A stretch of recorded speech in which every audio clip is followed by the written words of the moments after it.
Kamu tahu nggak, dulu ngomong kalau bumi itu berputar bisa bikin kamu ditangkap.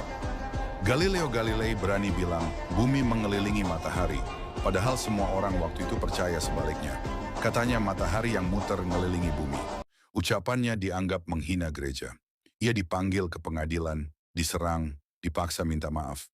Bayangin ilmuwan yang cuma nyari kebenaran malah diperlakukan kayak penjahat. Akhirnya Galileo menunduk, pura-pura menyerah demi menyelamatkan nyawanya.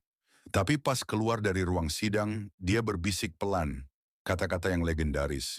Eppur si muove. Namun ia tetap bergerak. Kalimat sederhana itu jadi simbol perlawanan ilmiah.